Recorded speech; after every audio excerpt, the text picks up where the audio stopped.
Halo, assalamualaikum warahmatullahi wabarakatuh. Selamat pagi semuanya teman-teman. Dan pagi hari ini kita mau nonton lagi, yaitu tentang Pak Ahok teman-teman ya, yaitu kasus Pertamina, yang dimana untuk videonya kali ini dibawakan oleh Opung Marbella. Oke, tidak nunggu lama-lama, langsung saja kita siapkan dan untuk videonya langsung kita play. Let's go. Kalian tahu, Ahok sebentar lagi akan dipanggil ke kejaksaan. Tahu kalian aku membayangkan apa? Kira-kira bagaimana lah ya perasaannya Veronica Tan? Mantan terindah, namun tersakiti.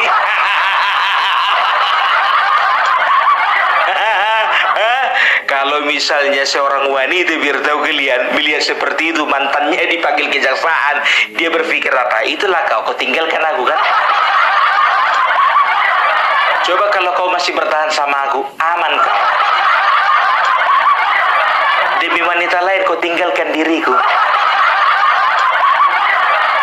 Sekarang terimalah karmanya. Jadi kawan-kawan, ingat ya, Ahok dipanggil ke kejaksaan bukan karena meninggalkan Veronica Tan. Tapi dia bertanggung jawab atas huru-hara di Pertamina.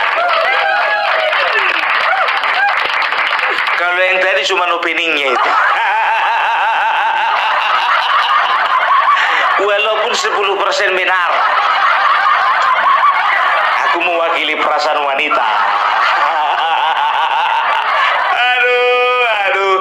Jadi Ahok ya kemungkinan besar akan dipanggil kejaksaan oleh karena apa ya? Oleh karena dia memiliki tanggung jawab ya di dalam hal huru-hara ini. Kenapa bisa begitu, Bung?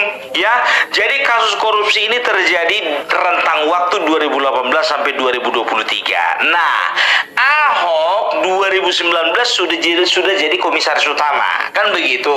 Otomatis yang namanya komisaris utama sedikit banyak tahu mengenai permainan di dalam.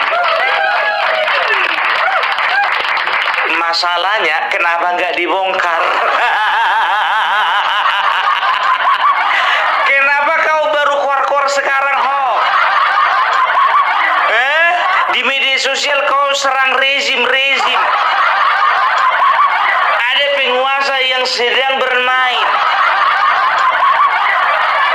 Kau di dalam 5 tahun. Bukan cuma 1 tahun. Kalau memang di dalam ada permainan, kenapa kau betah di dalam? Kalau kau memang hatimu menjerit tidak sesuai, ya tidak sejalan, tidak searah dengan dengan apa yang mereka lakukan, mereka kerjakan, kenapa kau masih di dalam? Jadi perlu kita ketahui, dia harus bertanggung jawab. Karena apa? Begini, ya. Jadi seorang komisaris utama, ini komisaris utama loh, bukan komisaris biasa. Komisaris utama itu memiliki tugas dan tanggung jawab yang bukan ringan, gitu loh, ya. Jadi, kenapa ditunjuk seorang komisaris utama? Komisaris utama itu berfungsi yang pertama, mengawasi kebijakan perusahaan. Yang kedua, mengawasi jalannya perusahaan. Yang ketiga, mengawasi pelaksanaan RJBP, rencana jangka panjang perusahaan, dan RKAP, rencana kerja dan anggaran perusahaan.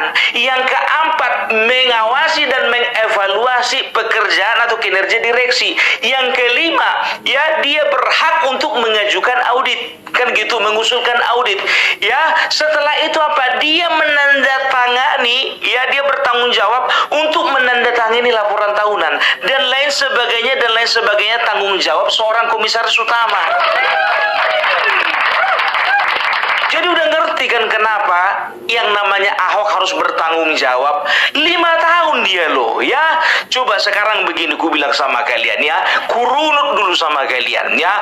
Ahok itu ya setelah keluar dari penjara ya, jadi seperti ini, dia masuk penjara tahun 2017 bulan Mei ya, keluar bulan Februari, keluar tahun 2019 bulan Januari ya. Setelah itu dia tanggal 28 Februari kalau nggak salah, dia itu gabung, kalau nggak tanggal 8, tanggal 28, dia itu masuk partai politik namanya PDIP. Kan begitu, itu bulan Februari.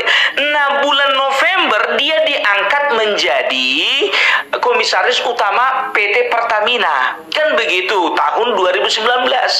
Ya, 2024 bulan bulan Februari dia mengundurkan diri.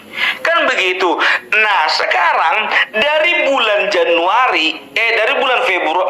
November 2019 sampai 2024 itu kan ada sekitar 5 tahun.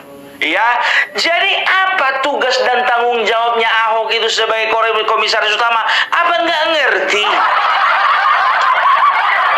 Ya, dia ngoceh selama ini ya, beberapa hari ini ngoceh ya, mengatakan bahwasanya saya tahu Rifasian itu ya, itu bikin saya ngomel-ngomel terus ya, itu yang selalu membuat saya naik pitam ya. Karena apa? Karena Ahok mencium katanya ada permainan, kan begitu. Sekarang begini, salah satu tugas dan tanggung jawabmu sebagai komisaris utama adalah mengawasi dan mengevaluasi kinerja seorang direksi, termasuk direktur. Memang betul, kau tidak memiliki hak untuk memberhentikan seorang direktur. Sekarang begini, kau bertanggung jawab kepada siapa? Kepada owner. Siapa dalam hal ini adalah negara. Siapa yang mengangkat kau? Erick Thohir, ya. Erick Thohir adalah Menteri BUMN. Kenapa kau tidak koordinasi dengan Menteri BUMN? Kan begitu ya. Jadi jangan dikit-dikit kau salahkan rezim, dikit-dikit kau salahkan penguasa. Kau itu punya fungsi nggak sebagai komisaris utama? Gitu loh. Ini kan kalau bisa dipikir-pikir coba ya, dia udah tahu ulah seorang direksi, tapi dia lakukan dia diamkan saja. Berarti apa? Ada pembiaran dari seorang yang namanya Ahok. Itu loh, jangan kau bilang Ahok ingin membuat Pertamina menjadi perusahaan kelas dunia ya, ingin menjadi perusahaan yang mengefisiensi uang negara, ini segala macam ya, dengan alasan apa? Aku tidak bisa melaksanakannya karena apa? Aku cuman hanya seorang komisaris utama, bukan direktur utama. Nah, ini teman-teman ya, pembahasannya Opung mengenai Pertamina, dan sesuai dengan live streaming saya kemarin, yaitu tentang korupsi 193 triliun yaitu di perusahaan Pertamina, teman-teman. Oke, lanjut lagi Opung, dan mari kita simak penjelasannya tentang Pak Ahok ini, tentunya yang masih waktu itu menjabat sebagai direktur utama Pertamina. Oke, lanjut. Sekarang begini, tidak menutup kemungkinan ketika kau menunjukkan kinerjamu sebagai komisaris utama, diangkat kau ke depannya menjadi direktur utama. Ini ndak udah tahu kau ada permainan di dalam, ya kan? Tidak ada kau tidak melakukan fungsi pengawasanmu dengan baik dan benar. Oke, kau awasi, tapi ada nggak koordinasi dengan Menteri BUMN? Kan begitu. Nah, kau beralasan katanya ada orang-orang atau ada penguasa-penguasa di negara ini, dan ada yang selalu menekan saya. Sekarang begini, kau bilang kau tertekan, tapi betah kau 5 tahun. Betah kau 5 tahun. Coba bayangkan kalian dulu ya. Dan juga salah satu fungsi komisaris utama itu menandatangani laporan tahunan. Jadi kalau misalnya ada yang serong-serong, ada yang menyeleweng di dalam laporan tahunan itu, kenapa kau tanda tangani? Kan begitu, tidak perlu ilmu seorang penyidik kejaksaan ya untuk menyelidiki apa yang dikerjakan oleh seorang komisaris utama. situ itu pertanyaannya. Di mana tanggung jawabmu selama 5 tahun ini? Kan begitu. Kenapa kau? Ya kan begitu. Ya 5 tahun kau bilang tertekan, tapi betah kau di dalam. Kalau dibilang katanya kau tertekan, paling kencang kau 2 tahun. Kau juga selama ini juga di media sosial nggak pernah ada keluh kesah. Kau katakan semua rapat saya catat, ya semua semua rapat ada nutilinnya sama saya, kan begitu. Sekarang kutanya dulu sama kau bilang katanya ada yang menekan, ya kan gitu. Sekarang ada nggak datanya siapa yang menekan kau? Oke, ada datanya. Yang kedua, ada nggak buktinya orang-orang yang menekan kau? Kan begitu.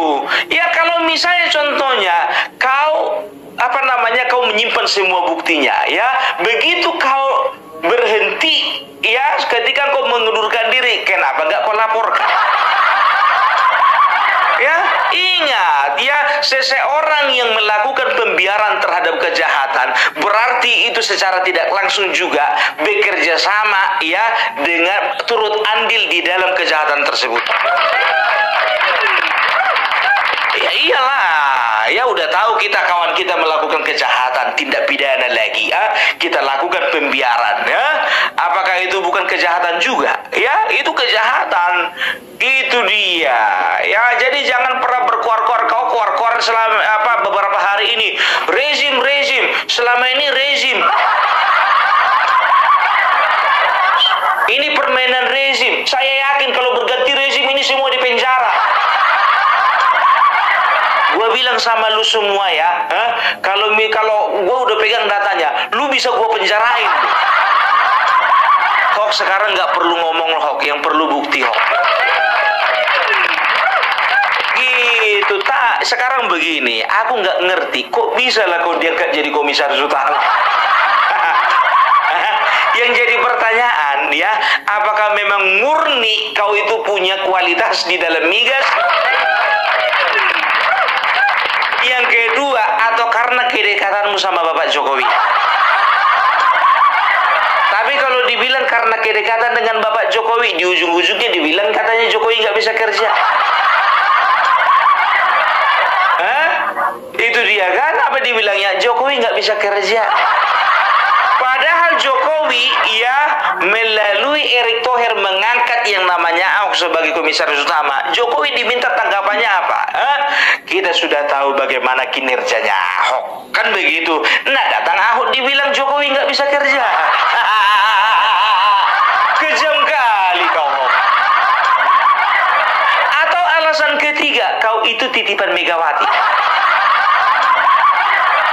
Kenapa enggak? Sekarang begini, gue bilang sama kalian ya, waktu 2017 ya dia masuk penjara oleh karena kasus penistaan agama. Bebaslah dia bulan Januari tahun 2019. Nah, tanggal 8 Februari masuklah dia ke Partai PDIP. Kan begitu, Partai PDIP. Setelah itu, ini bulan 2 ya, bulan 2 masuk dia menjadi anggota dari Partai PDIP. Bulan 3, 4, 5, 6, 7, 8, 9, 10 nganggur. Ya kan, bulan 11 diangkatlah jadi komisaris utama. Kan begitu. Nah, jadi pertanyaannya, apakah ada komunikasi antara yang namanya Megawati sama Joko Widodo? Sudah pasti, karena apa? Waktu itu walaupun Jokowi presiden, tapi kekuasaan absolut itu ada di tangan ketua umum. Betul teman-teman ya, dan inilah penjelasannya Opung dan begitu sangat detail mengenai Ibu Megawati Soekarno Putri, apalagi waktu Ahok masih masuk di kader PDIP teman-teman. Oke, jadi kita teruskan lagi untuk pembahasan tentang Pertamina, yaitu Bapak Ahok teman-teman. Oke, lanjut. Makanya aku bilang bisa saja, karena apa? 2019 itu kan Joko Widodo kan periode kedua, masih di awal-awal, jadi masih agak ngiri-ngiri untuk melawan yang namanya Megawati. Kan begitu. Sekarang kita bicara dulu mengenai beban moral ya. Kita bicara dulu mengenai beban moral ya. Kalau misalnya kau itu seorang yang bersih, kau itu orang yang tidak terbiasa dengan korupsi, kau itu orang yang tidak terbiasa dengan permainan, ya. Ketika kau tidak bisa merubah sistem, apa yang kau lakukan? Biasanya kau keluar. Karena apa? Karena kau berpikir bahwasanya nggak ada yang bisa kulakukan. Karena apa? Kau merasa serba salah, kau merasa tertekan, kau merasa ada tangan-tangan penguasa yang bekerja di dalam perusahaan itu, kan begitu. Kalau memang betul-betul kau merasa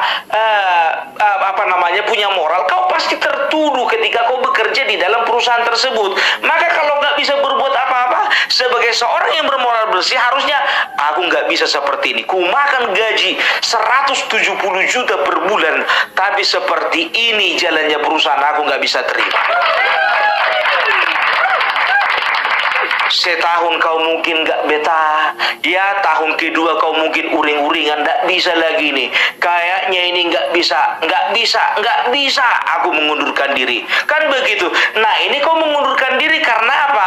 Karena waktu itu pilihan politikmu berbeda sama Jokowi.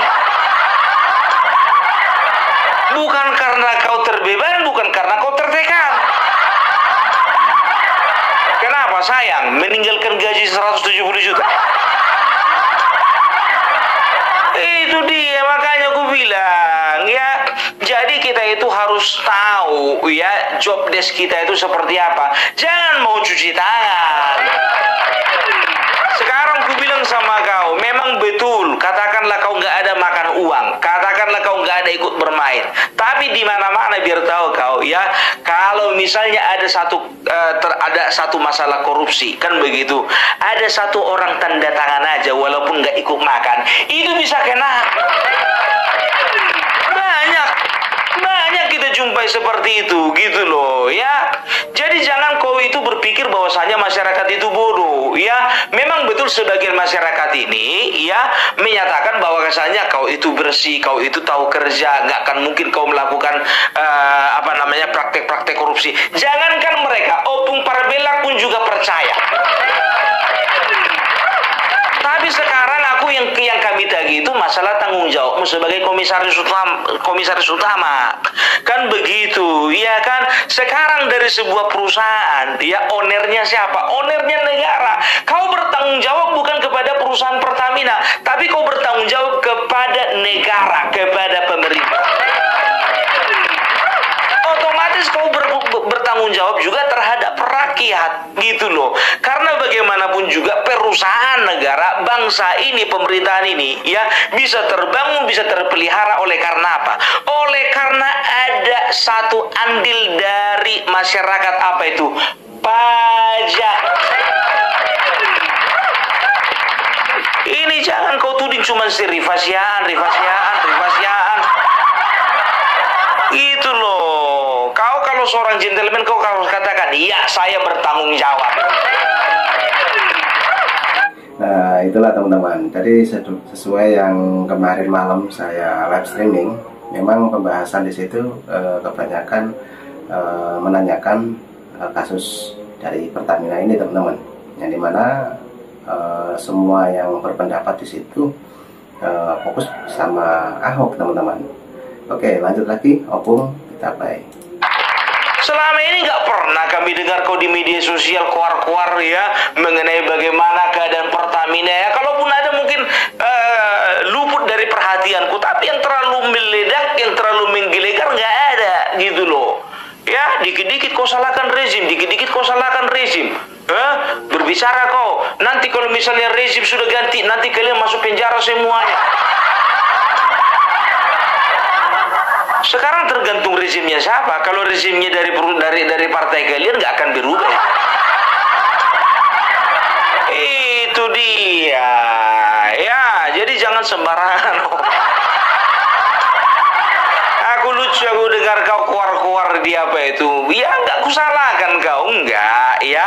Kubenarkannya semua yang kau ceritakan di apa itu, di ada salah satu kanal YouTube itu, ya, ku benarkan itu, ya kan. Tapi ingat, ya, itu kan versimu, bukan versi kejaksaan, toh. Kan begitu, segala sesuatunya itu ya, itu nanti pembuktiannya setelah kau diperiksa, kan begitu ya, setelah kau diwawancari. Tapi mantap kau bah, jujur aja kau bilang. Apa kau bilang? Kalau misalnya aku dipanggil oleh kejaksaan, saya akan datang dengan senang hati. Luar biasa kau. Iya kan, tidak kayak atasanmu itu. Dipanggil KPK, mangkir sekali. Itu yang udah pakai baju oranye. Ya, itu dia.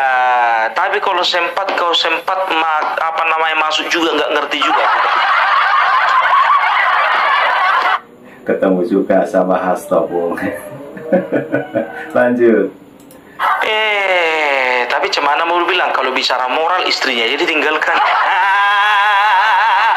Bung, nggak boleh kayak gitu, Bung. Kau tidak boleh menghakimi rumah tangga orang lain. Sekarang begini, Wak, sebagai seorang laki-laki disebut laki-laki yang bertanggung jawab ketika dia berhasil mempertahankan rumah tangganya. Ini mempertahankan rumah tangganya, dia nggak bisa, apalagi mempertahankan sebuah perusahaan. Gitu, nggak usah banyak alasan kau bilang, aku kalau misalnya jadi direktur utama beres semuanya kau bikin. Betul, ya kan? Ya sekarang begini, kau jangan takabur, ya. Kadang-kadang kita berhasil, ya di satu bidang, tapi kita nggak bisa jamin kita berhasil untuk bidang yang lain. Gitu loh, ya. Di bidang pemerintahan kau mungkin sudah berpengalaman, kan begitu. Tapi kalau untuk di bidang perusahaan yang namanya Pertamina, ya kau perlu banyak belajar juga, ya 1 tahun, 2 tahun, 3 tahun, ya. Tapi gimana pun juga ada silapnya juga. Contohnya ini, kau masih jadi komisaris utama aja udah kelihatan korupsi. Kan begitu, coba terjadi oplosan seperti itu, nggak bisa kau. Sekarang begini ya, terjadi pengoplosan, entah apapun namanya, entah pengoplosan, entah blending, entah apa segala macam ya, itu juga kan harusnya diawasi oleh seorang komisaris utama. Kan begitu ya, untuk penyusunan rangka RJPP ya, rencana jangka panjang perusahaan, kau nggak dilibatkan rupanya. Untuk RKAP ya, rencana kerja dan anggaran perusahaan, kau nggak dilibatkan rupanya. Terus audit ya, kalau memang kau ada melihat penyelewengan ya, kenapa tidak kau usulkan ada audit? Itu kan yang kusebutkan tadi satu persatu, itu adalah tugas dan tanggung jawab sebagai seorang komisaris utama. Kenapa harus ada tanggung jawab seperti itu? Jadi owner ya ingin memastikan direksi betul-betul bekerja sesuai dengan arah dan tujuan perusahaan dan tidak melanggar hukum. Jadi bisa dikatakan 5 tahun kau jadi komisaris utama, Gatot gagal total. Iya, ya itu dia. Jadi kesatria lah kau kawan. Kalau memang salah bilang salah. Ini enggak, ya kan? Kau mau cuci tangan, kau bilang ini salah, ini salah, ini salah, ini salah. Sementara tanggung jawab mengenai pengawasan itu juga ada padamu. Itulah kau, ya kan, salah masuk partai. Ya, karena partaimu sudah terbiasa menyalahkan parcok, menyalahkan aparat, menyalahkan ini, kau juga jadi ikut-ikutan. Ahok kalau misalnya masih di Gerindra kian, kau mulia kian hidup.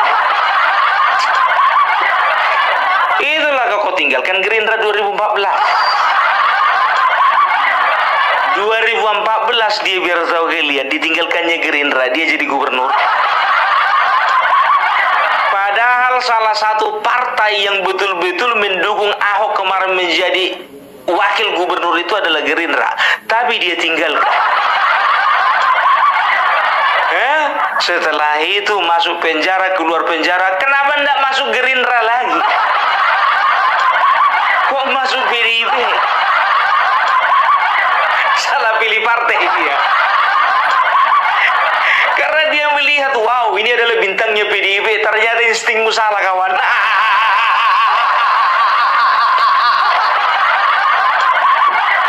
Akhirnya kok nggak jadi apa-apa sekarang, kan? Itulah kau, ya kan? Tertipu dengan kebahagiaan semu. Nah, oke, betul. Lanjut lagi, Opung. Tapi itulah, bukannya bilang apa. Jujur aja gue bilang, ini kemungkinan besar. Kalau nggak masuk PDIP, kurasa juga nggak bisa dia jadi komisaris utama. Karena masuknya di PDIP, makanya bisa dia masuk jadi komisaris utama. Udah kayak gitu, keluar dia mengundurkan diri, dicucuknya bosnya dari belakang. Aduh, ya kan? Padahal bukannya bilang apa loh, ya. Waktu itu sebetulnya dia tidak dipaksa mengundurkan diri. Entah kenapa mengundurkan diri. Karena nggak ada keharusan, sama kayak menteri kemarin dari PDIP, nggak diharuskan mengundurkan diri, tapi mundur satu-satu. Takut sama biuk itu. Iya kan? Itu dia ternyata nggak jadi apa-apa. Kalau misalnya kau masih di Gerindra, lebih-lebih kau maunya jadi komisaris utama. Aku bilang sama kau, iya kan? Jujur aja aku bilang minimal menteri. Kalau masih di Gerindra kau.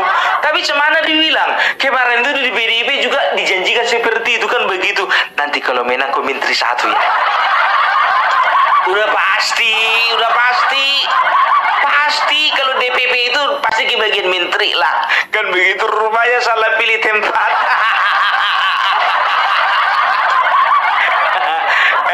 Hok, tahan-tahankanlah 10 tahun ini ya.